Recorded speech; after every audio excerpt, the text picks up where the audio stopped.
Time for some late winter, early spring seeding in the greenhouse. And that's one of the beautiful things about having a greenhouse in my backyard, is that it can be snowy outside and it's about +2, +3 today. That doesn't bother me at all. I'm in the greenhouse and the air temperature in the greenhouse is about +18, which is heavenly.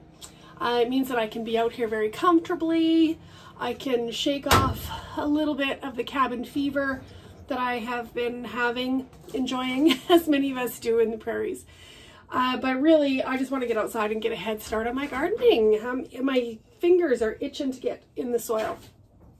Speaking of soil, I want to share with you 2 areas of temperature that we often think about as gardeners, and they vary depending on the time of year. So the air temperature that I showed you, that 18-degree temperature, when you are hanging your thermometer during the regular gardening season, you want the temperature around the growing part of the plant, around the leaves. You want to be measuring that and make sure that you're keeping things cool enough that it's in the mid-20s for your plants. Usually we're growing like tomatoes and cucumbers in here. You don't want it too hot. It can be very, very challenging for the cells of the plant. But during seeding season, this time of year, we're looking at an entirely different temperature measurement. We're looking for soil temperature. So this is a soil thermometer, and you literally push there's an on-off button here. I'm gonna push the button, turn it on, and stick it in the soil.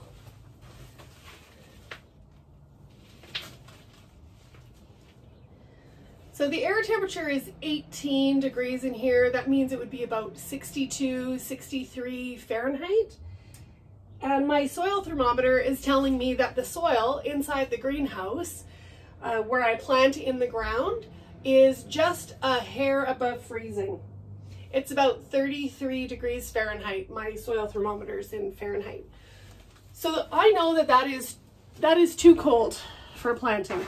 So I have some strategies to scratch my itch, and they have to do with pots and the right kinds of seeds. So what you want to do is get seeds that really like cold temperatures. For example, these carrots. The carrots really like cool temperatures. They actually prefer to be germinated in soil that is about 7 or 8 degrees Celsius.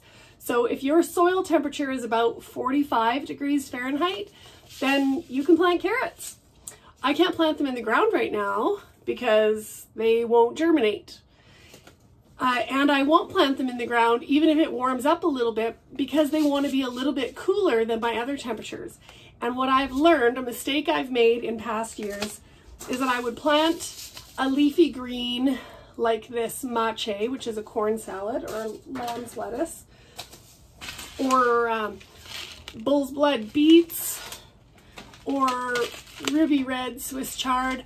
I would plant those into the soil and they would quite happily germinate, and I would be very excited about it. But then things get hot in here pretty quickly, like by April, end of April, early May, it's really hot in here. It's actually hot enough that I can plant my tomatoes. So by the time it's ready for tomato planting, it's too hot for these greens. So the strategy for planting these cold weather crops is to plant them in pots. And that way I can take them out of the hothouse, out of the greenhouse, when it gets too hot in the spring, and I can put them someplace where it's in my yard where it's a little bit cooler. So I will plant them up. I will keep them in the greenhouse for the most part. There are some things that I will take inside. I'll plant them here because it's beautiful out and I'm using this as my potting shed. So I'll plant, for example, catnip. I will put into a pot, which is going to be cat friendly height, not too tippy. And I will actually just take that in the house and let that germinate. And then I will eventually bring that out into the greenhouse. I'll plant these guys up. I'll leave them here in the greenhouse. I'll make sure that the soil stays damp, and I will make sure that I keep the pots on the shelf, not on the ground. warm air rises, so the air temperature in the greenhouse is warmer on the shelf than it is at soil level. So that's what I'll do for these greens that I'm gonna want to start eating early. I'm excited too. I've got some bunching onions that are gonna be great. The other thing that I will do is I will start to force some of the plants that will take a little bit longer to bloom out in my garden. So I have, for example, a Martagon lily that I purchased from the Lily Society, and it spent quite a bit of time outside in the greenhouse, so it should have vernalized, and vernalizing is a form of what we call stratification of the seeds. Some seeds or corms or bulbs, for example, like this tulip, they need to get cold in order to go through the cycle of their life and get ready to grow in spring. So these tulips, I've got quite a few. I've kept them in my insulated but not heated garage all winter, and I'm just gonna pop those into a pot of soil right here. When you're planting tulips in a pot, a little trick for you, there's a flat side and a round side. So you want to put the flat side to the outside of the pot so that when they actually do bloom, you'll see that there's a plant or a leaf stem that will come up versus a blossom stem, and it will give you the most pleasing display in terms of blossom versus root. Yep, that's still good. Yeah, these guys have been sitting out in the garage for months and they're perfectly happy. Still in really good health. This is just a standard potting soil. Make that go a little faster. Just a standard potting soil. I'm going to put these in quite tight together. They are fancy tulips, which means that they won't overwinter in our climate again. So putting them into the ground is maybe a bit of a wasted effort, but I will be able to grow these in the pot this year, and then I can compost them and that'll be fine. That's a tulipa variety. So I've put potting soil in here. The tulips are about 6 inches down. I'm going to top this with potting soil, and then I'm going to water it in really well. All right, I'm back and I am ready to get the seeds in my pots. I've got the pots all prepped, which means that I did one of my favorite hacks is I put mostly potting soil, regular potting soil, on the bottom of the pot, and then on the top of the pot, the top few inches, I put in a seed germination mix. And I want to show you the difference between the potting soil and the seed germination mix. Look at how porous and large the pieces are of this potting soil and how fine the soil is for the seeding mix. And we want to make sure that the seeding mix is really fine, because those tender, delicate little roots of our baby seedlings, they need to make sure that they've got contact with soil so that they're pulling out nutrients and water, and they're not running into any large air pockets. So I'm just going to try and get myself in the middle of the screen here, and my watering jug popped a hole in it over winter, so I'm making do with another vessel. This is not boiling water, it's just a kettle. And I am putting water into my seeding mix, almost like I'm making a pasta dough. And the whole idea here is to make sure that the seeding mix is damp, because the seeds, having been dried out and in a state of dormancy, are looking for water and warm temperatures in order to germinate. So the kind of moisture that we want is when your soil, it's damp, you squeeze it and no water comes out, but it holds its shape. So that's exactly what we want for dampness in our seeding mix. That's great. I have also gone ahead with all my pots, and I've chosen which seeds I'm going to grow in each pot. Some pots are taller than others. It really depends on what you're growing and whether or not your plant has a long root system or a shallow root system. But Cynthia, you say, these are beets. Beets are a root vegetable. They need a long root system. Yeah, it's true, except I don't love the beet root. I love the beet green. And so I really am just growing these for the greens. So I don't need as much depth and space for my beet crop as I would if I was making, for example, pickling beets. So again, I just want to remind us that we are looking for soil temperature, not for ambient air temperature. So even though it's 20 degrees in the air of the greenhouse, it is 53 degrees Fahrenheit, which is about 12 degrees Celsius in the soil. So that's awesome. Actually, that's just fantastic. It's not good if you're a cucumber or if you're a tomato. You want the soil to be more like 16 degrees or warmer in order to germinate. But for these crops that are specifically made to tolerate or that thrive in cooler temperatures, this is a fantastic temperature for us. And remember, what we're looking at is germination, not harvesting. So we want to create an environment in which the seeds can spring forth life. We're not looking for an overall ambient warmth in order for them to be growing really rapidly to the point where we're harvesting them. We're really just looking at what can we do for the next couple weeks that it's going to take days to germinate, 10 to 20 days, for example, for these beets. So for another 2 or 3 weeks, we just want to make sure that we have the right, not too hot temperature for our cold weather crops. So I'm going to plant some romaine lettuce, and I'm going to plant some ruby red Swiss chard, and I'm going to do these beets. Let's do the beets first. So again, I've got some seeding mix that I've put in here. I'm just going to dampen it because I didn't do that. I'm going to just blend that water in a little bit. There we go. And I'm going to plant these beets. It says to plant them 1/2 inch deep with 1 inch spacing.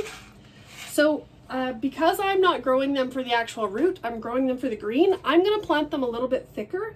Not super thick, but I know that I'm going to be coming through and seeding these. When I say seeding, I mean thinning these as they germinate. So they're pretty close together. I would not win a seeding contest if I did this, but it's good enough for my purposes. And it says to plant them 1/2 inch deep. So instead of digging 1/2 inch holes, I plant them on the surface, and I'm going to cover them with 1/2 inch of damp seeding mix. There we go. Beets planted. Again, they're going to stay on the shelf. If you are keeping pots on a shelf in your greenhouse, make sure that your shelf is very sturdy. You need something that is sturdy enough to carry the weight of the pot, especially this is a ceramic pot. It's very, very heavy. Plastic pots are quite a bit lighter, but you need something that can hold the weight of the pot, of the soil when it's wet, and of the plant material as it starts to grow. So if you have a really weak or a flimsy shelf, then you could run the risk of your entire shelf toppling and destroying your whole crop, which would suck, frankly. These I'm planting, these catnip seeds, I'm planting for His Royal Fuzziness Renzo. I'm supposed to start these indoors before last frost and then transplant. Otherwise, so shortly after the last frost date. I'm gonna do things my way, and I'm gonna plant these directly into this soil mix right now outside because it's a beautiful day. The sun is shining, and did I mention it's 20 degrees in the greenhouse? Even though it's only 2 degrees outside. So I'm just sprinkling this catnip on. Oh my God, he's gonna be so excited. So sow seeds on the surface of the soil, barely covered. And then I'm gonna thin or transplant to 12 inches apart once they get a little bigger. So Renzo's just gonna love this. So I've sprinkled those on the surface, I'm basically just gently touching the surface and sprinkling with a little bit of moisture. This pot is going to go inside the house with me when I go back in today, and I will let it grow there. Tulips are potted, ready to start up. I've got the lilies potted and ready to start up. Let's do the romaine lettuce. So in cool early spring weather, start the seeds in finely worked soil in full sun. Well, greenhouse, full sun. If your greenhouse is not in full sun, put it in full sun. It's going to be easier to put a shade cloth on it than it is to invent sun when you need it. We're going to sow these 1/4 inch deep, 1 inch apart in rows 6 to 8 inches apart. And then we're going to tend carefully, keep evenly moist, gradually thin, and the lettuce thrives in cool conditions with consistent moisture. If birds are attracted to the young seedlings, cover them with a floating row cover. Oh my gosh. Okay, that's a good reminder. I have had so many crops where I thought, what the heck is eating my chard? What the heck is eating my lettuce? What the heck is eating my spinach? I will have planted it, it'll be coming up beautifully, and then it's like it gets attacked by bugs that only eat the middle of a leaf. Anyway, it turns out that the culprit has always been birds. So this is one of the beauties of having the greenhouse, is that I can grow those leafy greens inside until such time as it's too hot for them, until they're well established, and I can keep the birds away from them. Once I move them outside, I can cover them if I need to, but between now and then, I don't have to worry about the birds or the rabbits. And if they're up on a shelf, I don't have to worry about the slugs. So that's all good. Planting these February to June. So that suggests to me that you could plant these and then in a few weeks you could plant some more. They take 1 to 2 weeks to germinate, and we're going to plant them 1/4 inch apart. And when I say 1/4 inch apart, I should have said 1/4 inch deep, which means we are going to plant them. Lettuce seeds are pretty small, so I'm just going to plant. It's easier in many ways to thin them after the fact. If you're just dealing with small quantities of seeds, it's easier for me to thin it afterwards than it is to try and get meticulous at this point. So 1/4 inch of damp germination mix on top. Beautiful. Okay, that is going to stay right there on the shelf. We're going to do exactly the same with the Swiss chard. Full sunlight, direct sow several weeks before the last spring frost date. So in Western Canada, in the prairies, I'm in Edson. No, that's where I grew up. I live in Edmonton now, and our last frost date is typically middle of May. So 6 weeks before the middle of May takes me to the beginning of April. So planting the Swiss chard right now is a great time to do it. So I'm just going to put these in. They want to be 1 inch apart in full sun, and we're going to put 1/2 inch of soil on them. Sure.